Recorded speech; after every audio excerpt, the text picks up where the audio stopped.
The rain was still dripping when Kalen stepped out of the taxi, clutching the leather bag that held his documents. His heart beat faster as he stared up at the massive iron gates of the Weimar estate. He had been hired as a personal assistant to Dorian Weimar, one of the most powerful businessmen in the city. It was his dream job, yet something about the towering mansion gave him chills. The estate was known across town, not only for its luxury but for its unsettling stories. Locals whispered that strange lights flickered in the windows at night. Some claimed they heard voices even when no one was inside. But Kalen shook off the rumors. He was here for his future, not ghost stories. The butler, an older man named Merrick, opened the gate and gestured him inside. "Welcome, sir. The master is expecting you," Merrick said, though his voice carried a strange hesitance, like he wanted to say more but chose silence. Inside, the mansion was even more intimidating. High ceilings, chandeliers that cast eerie shadows, and antique portraits of stern-faced ancestors stared down at him. The air felt colder than outside, though the monsoon was still warm. Dorian Weimar, tall and commanding, greeted him in his study. "Kalen, I expect loyalty and discipline. You'll assist me in both business and household matters. Do not wander into places you are not permitted," he said firmly, his sharp eyes lingering on Kalen's face. Kalen nodded eagerly. "Yes, sir. I will do my best." But as he left the study, something caught his attention. At the top of the grand staircase stood a young woman in a pale blue dress, her hair falling loosely around her shoulders. Her eyes met his, wide and filled with something between sadness and curiosity. Merrick appeared beside him suddenly. "That is Serafina Weimar, the master's daughter. Remember, keep your distance." Kalen murmured a polite reply, but his heart had already betrayed him. Serafina was beautiful, yet there was something haunting in her expression, as if she carried secrets locked deep inside. That night, while reviewing documents in his room, Kalen heard soft music drifting through the hallways. An old piano melody, delicate yet sorrowful. Curious, he followed the sound until it led him to a locked door at the far end of the corridor. The music stopped abruptly, replaced by silence. When he turned back, he found Serafina standing in the shadows. "You heard it, didn't you?" she whispered. Kalen hesitated. "The piano?" "Yes." "Who was playing?" Her lips curved into a faint, mysterious smile. "That's the problem. No one has touched that piano for years." Before he could respond, Merrick's voice echoed down the hallway. "Miss Serafina, you shouldn't be here. And you, Mr. Kalen, remember your place." But as Kalen walked back to his room, his thoughts raced. Who had played that piano? And why did Serafina's eyes look as if she already knew the answer? That night, as the storm raged outside, Kalen couldn't sleep. He stared at the ceiling, the sound of distant whispers filling his ears. Whether it was the wind or something else, he couldn't be sure. One thing, however, was certain. Working for Dorian Weimar would not be an ordinary job, and falling in love with his daughter might cost him more than just his career. Valen spent the next few days trying to understand what had happened in the garden that night. He had grown up in cities filled with smog, traffic and noise, but never in his life had he heard whispers come out of thin air. His rational mind wanted to dismiss it as stress from work, or maybe the trick of a restless imagination. But the memory of that chilling voice, "You don't belong here," haunted him. Still, the thought of Lysara pulled him back every morning to the mansion. He told himself that he was here only for his job, but his heart knew otherwise. The way her eyes shimmered with unspoken sorrow, the way her presence filled every empty space of the halls, made him restless when he was away. On the third evening after the incident, Lysara invited him to join her in the library. The library was one of the oldest wings of the mansion, filled with books whose spines were cracked and pages yellowed with age. It smelled of dust, leather, and something faintly metallic, almost like dried blood. As Valen browsed through the rows of shelves, Lysara sat by the window with a candle beside her. She was sketching something on a piece of parchment. Curiosity got the better of him. "What are you drawing?" he asked softly. She looked up, startled, then quickly covered the sketch with her hand. Nothing. Just something silly. Her reaction was too defensive. Valen leaned forward, catching a glimpse before she closed the parchment entirely. What he saw froze him. It was a rough drawing of a figure, tall with shadow-like limbs, and eyes that glowed white against the darkness. "That doesn't look silly," Valen muttered. "It looks terrifying." Lysara gave him a faint smile, though her hands trembled slightly. "Sometimes I dream of things I shouldn't. Father tells me not to speak of them.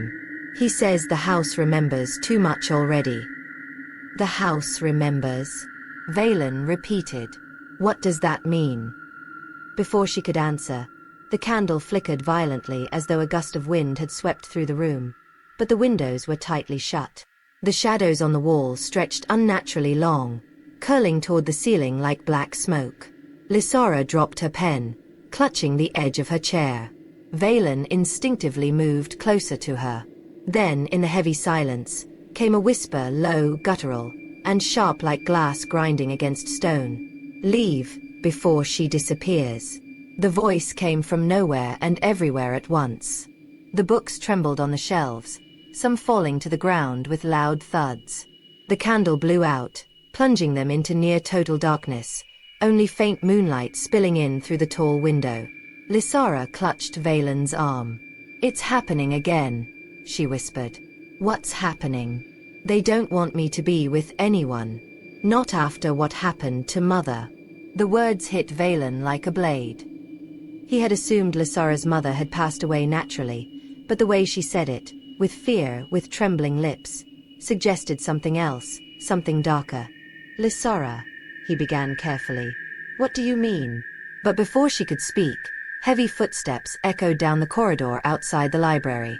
Slow, deliberate, almost dragging, as though the weight of centuries pressed upon each step. Lysara's eyes widened in terror. "It's him," she whispered. "It's always him." Valen thought she meant her father, but when the footsteps stopped just beyond the door, the air grew icy cold. The wooden door creaked, though no one pushed it. A shadow seeped through the gap beneath it, spreading across the floor like ink spilling from a shattered bottle. The whisper came again, but louder this time, shuddering through the walls. "You can love her, but you cannot have her." The shadow coiled upward, forming vague shapes of twisted limbs and hollow faces, before dissolving into nothingness. The footsteps retreated, leaving only silence and Lysara's quiet sobbing. Valen wrapped his arms around her, trying to shield her from whatever force lingered in the house. He didn't fully understand what he had just witnessed, but one truth rooted itself deep in his chest. This was no trick of the mind. The house was alive with something ancient and angry, and it wanted him gone. Yet, as Lysara buried her face against his chest, trembling, he knew he could never leave her alone in this cursed mansion. He whispered to her softly, promising words he wasn't sure he could keep. "I won't let them take you. Not like they took your mother." For the first time, Lysara's tears slowed. She looked up at him with eyes glistening in the dim light, her voice barely audible. "Then you must be braver than the shadows themselves, Valen. Because they never stop watching." The mansion was a maze of endless corridors, each lined with portraits of stern ancestors whose gazes seemed to follow Valen wherever he walked. After the events in the library, sleep became almost impossible for him. Even when he closed his eyes in the guest room, whispers slid through the cracks in the walls like invisible insects crawling into his ears. "Leave. She is not yours. Her blood belongs to us." On the fourth night, unable to bear the silence of his room, Valen wandered into the main hall. The moonlight pouring through the stained glass above illuminated dust swirling in the air, and the portraits lining the walls glowed faintly, their painted eyes alive with watchfulness. One portrait in particular caught his attention. It was larger than the rest, placed at the very center of the hall. The frame was gilded with gold, though cracked and tarnished with age. The woman in the painting bore a striking resemblance to Lysara, though older, with hair cascading like dark rivers down her shoulders. Her smile was faint, almost sorrowful, and her eyes, painted gray, seemed to pierce through time itself. "That's my mother," a voice said softly behind him. Valen turned to see Lysara standing at the edge of the hall, a candle in her hand. The flickering flame cast long shadows across her face, making her look both ethereal and fragile. "She died when I was 12, she continued. "At least, that's what Father told me. But I heard the servants whisper. They said she was taken." "Taken?" Valen asked. His throat felt dry. Lysara nodded slowly. "There is something in this house. Something older than my family's wealth, older than even the foundation of these walls. It feeds on us. Mother was the first to vanish, but I fear I will be the next."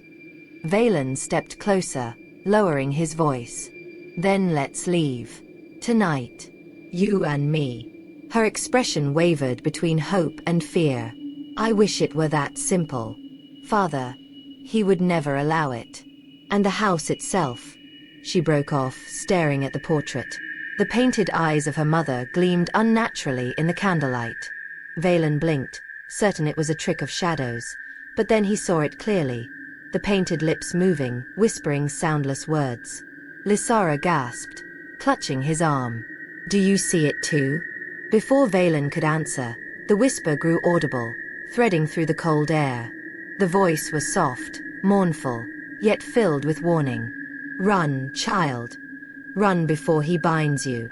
The candle in Lysara's hand sputtered violently, nearly going out. She held it tighter, her knuckles white. "Who is she warning us about?" Valen asked. Lysara's lips trembled. "Not who. What?" The air grew heavier, pressing down on their chests. The sound of dragging footsteps began again, this time echoing from above, from the upper balcony of the hall. Valen looked up, and froze. At the top of the grand staircase stood a shadowed figure. It had no distinct face, only a blur of darkness, but its outline was tall, cloaked and wrong. Its presence bled into the room like ink spreading in water. Lysara dropped the candle, and darkness swallowed them whole. The figure descended slowly, each step groaning under its weight, though the boards of the staircase were made of stone. Valen instinctively grabbed Lysara's hand and pulled her toward a side corridor, his heartbeat pounding in his ears. They ran through the twisting hallways, their steps echoing against the walls. Behind them, the dragging footsteps followed, unhurried but relentless, as if it knew there was no true escape within the mansion's labyrinth. At last, they burst into a hidden chamber Valen hadn't seen before. The room was small, circular, with walls covered in strange symbols etched into the stone. In the center stood a pedestal with a book resting upon it, bound in cracked leather. Lysara's eyes widened in recognition. This is where it began. The Book of Blood. Before Valen could ask, the door behind them shuddered violently, as though struck by an unseen force. Dust fell from the ceiling. The symbols on the walls glowed faintly red. "Lysara," Valen said urgently, "what is this book?" She stepped toward the pedestal, her voice trembling. "It's the covenant my family made generations ago. To keep their wealth, their power. They bound themselves to the shadows of this house. And now, the shadows want me." Valen's mind reeled. He wanted to scream at the absurdity of it, but the pounding on the door silenced his disbelief. Whatever lurked out there was real. Too real. "Then we destroy it," Valen said, reaching for the book. "No," Lysara cried, grabbing his wrist. "If you destroy it, the house itself will collapse. It won't just kill us, it will trap us." The door cracked, a jagged split forming down its center. A low growl seeped into the chamber, not human, not animal, but something in between. Valen held Lysara close, his mind racing. There had to be a way to break free, to take her away from the curse that chained her family. He looked at her, his voice steady despite the fear clawing at him. "Then tell me what I have to do. Tell me how to fight this." Her gray eyes shimmered in the faint red glow. "You can't fight it, Valen. The shadows are endless. The only way to free me is to take my place." The words sliced through him like ice. The pounding stopped, replaced by silence so heavy it felt alive. And in that silence, Valen understood. The house was listening. The silence pressed against Valen like a living weight, filling his lungs with dread. Lysora's words lingered in his mind, burning deeper than the chilling air. The only way to free me is to take my place. He wanted to deny it, to tell her there must be another path, but the look in her eyes, resigned, hollow, centuries of sorrow reflected in one soul, told him she had known this truth all along. The door to the chamber cracked again, wider this time. A thin arm of shadow slithered through, stretching across the floor like liquid night. It coiled around the pedestal, brushing against the Book of Blood. The symbols carved into the walls pulsed brighter, casting red light onto Lysora's pale face. "They've chosen you," Lysora whispered, her voice trembling. "Why me?" Valen demanded, pulling her back from the shadows. "I'm no part of this cursed bloodline." "They don't care about blood," she said, shaking her head. "They care about devotion. The shadows need someone to bind them, someone who loves deeply enough to stay. They took Mother because she tried to run. But you," she looked into his eyes, tears glistening, "you would stay for me." The accusation was both cruel and tender. Valen wanted to scream, to tear the walls apart, to burn the mansion to ashes. But the truth was undeniable. He would do anything for her, even if it meant damning himself. The growl came again, vibrating through the stones. The shadow arm reached toward Lysora, brushing against her ankle. She yelped and stumbled back, clutching Valen's hand like it was the last thread tying her to the world. "No!" Valen shouted, stepping in front of her.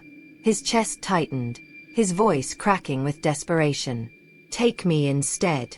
The chamber fell silent. The shadows froze, curling in midair like smoke suspended in glass. For a moment, Valen thought the house itself was holding its breath. Then the whisper returned, thick and echoing, crawling down the walls. "You choose this."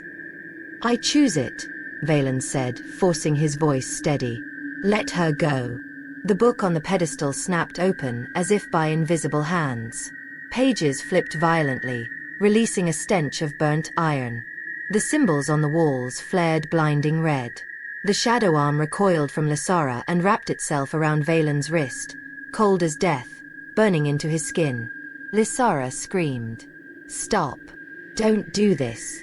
But Valen turned to her with a faint smile, even as the shadow coiled tighter around him. "If it saves you, then it's not a curse. It's a promise." The shadows surged like a wave, swallowing him whole. He gasped as visions tore through his mind, generations of souls trapped within the mansion, voices wailing in endless corridors of darkness. He felt their despair, their hunger, their eternal servitude. The voice of the house thundered in his skull. "You will bind us. You will belong." Pain seared through his chest. He collapsed to his knees, clutching the ground, the red light burning through his veins. But in the chaos, he heard Lysora's voice, calling him back. "Valen, fight it. Don't let them take you." Her hands gripped his shoulders, warm against the icy tendrils. Through the storm of whispers, he saw her, her tears, her trembling lips, her unbroken gaze. And he realized the shadows had overlooked one truth. Love wasn't only sacrifice. It was defiance. With a roar, Valen grabbed the Book of Blood from the pedestal. The shadows shrieked, recoiling violently. Pages burned beneath his touch, the ink dissolving into black smoke. He slammed the book shut, the force sending a shockwave through the chamber. The red light faltered. The symbols cracked, splitting into fragments of stone. The shadows writhed, clawing at the walls, their whispers turning into screams of rage.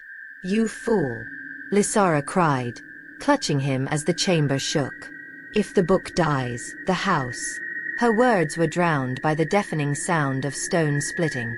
The chamber ceiling cracked, chunks of rock tumbling down. The shadows convulsed, unraveling into nothingness, but not before one final voice echoed through the collapsing mansion. "If she is free, then you are ours." Valen felt the last of the tendrils pierce his chest, sinking into his heart. He cried out, but his voice was lost in the chaos. The world went black. When he opened his eyes, he was no longer in the chamber. He stood in the grand hall once more, but it was empty, stripped of life.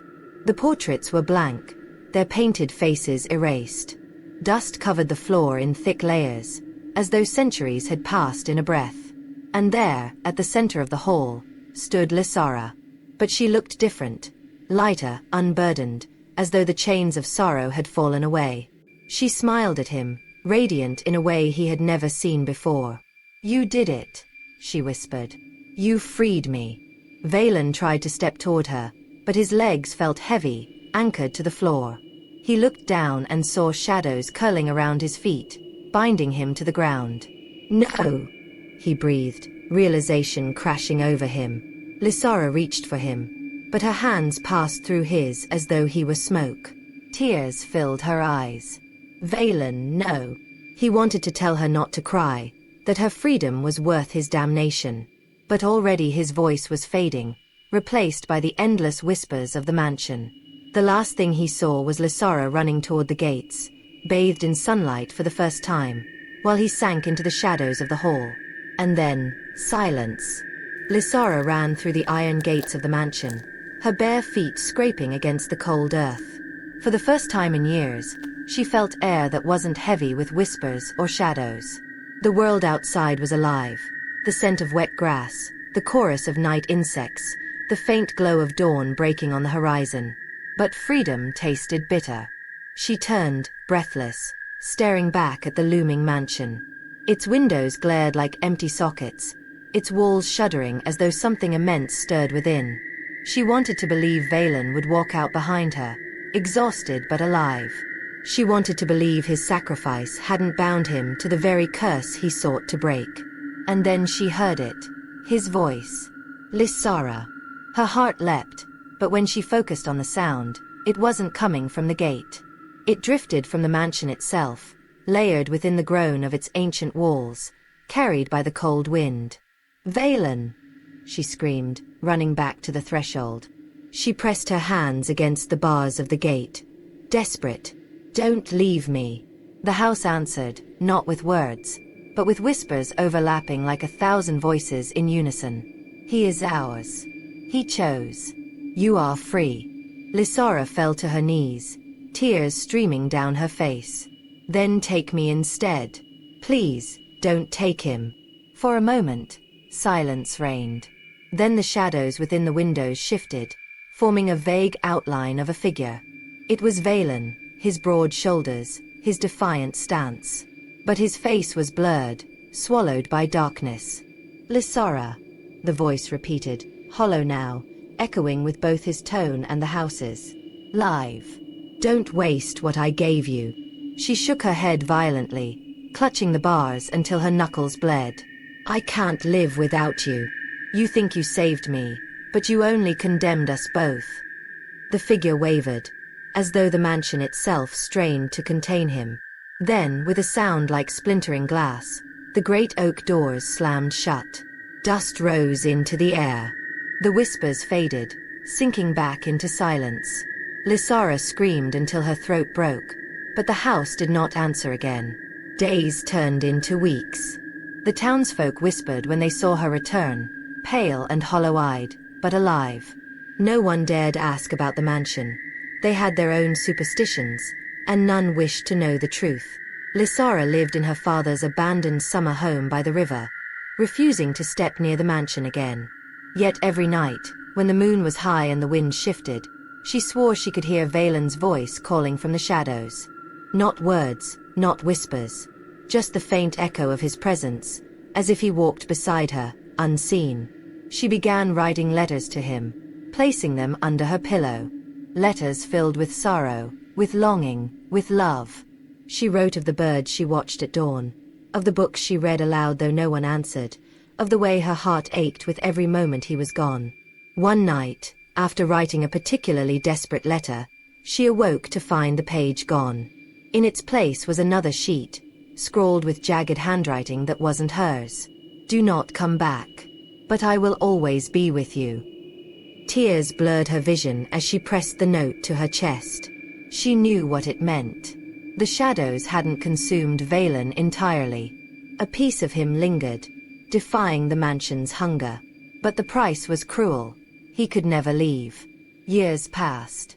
Lysara grew older, though her beauty remained haunting, her sorrow etched into every smile. Suitors came and went, drawn by her grace, repelled by her emptiness. She never let anyone too close. Her heart had already been claimed by someone who no longer walked the earth. Yet, the world around her moved on. The mansion, once feared, began to crumble with age. Trees overgrew its gates, vines crawled across its windows, and storms battered its roof. The townsfolk spoke of it as a ruin, a relic of curses long forgotten. But Lysara knew better.